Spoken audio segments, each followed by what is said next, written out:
Welcome to Stampin' Peace with Mary Knabe. In this video, I want to share some tips for cutting and scoring your card bases. The first thing I'm going to say to you, use your time efficiently. Don't cut and score just one card base at a time.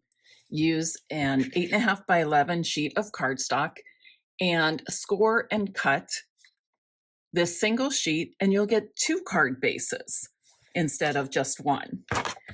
So I like to start by scoring.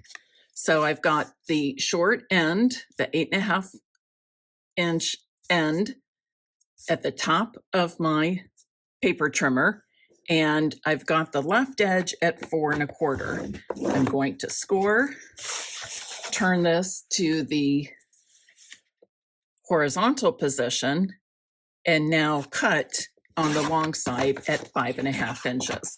And now I have two card bases that basically took me the same amount of time to do as one. You can also do it the opposite direction, also getting two card bases, but an elongated card base instead.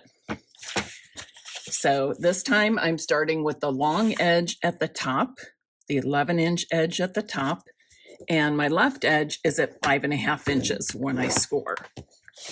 I'm then turning my cardstock to the vertical position and putting my left edge at 4 1/4 to cut. And I've got these two card bases.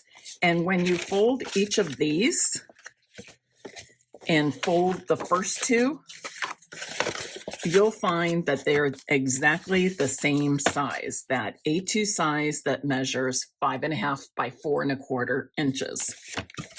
And one final tip, when using your Stampin' Up! Paper trimmer, you know it comes with both a cutting blade and a scoring blade. Cutting blade is darker, scoring blade is lighter. I like to put those at opposite ends of my paper trimmer. That way it's easy for me to remember when I score, I'm grabbing the blade at the scoring blade at the bottom, and when I'm ready to cut, my hand instantly goes to the top of my paper trimmer to use the cutting blade. I hope you found these tips helpful for your paper crafting and card making.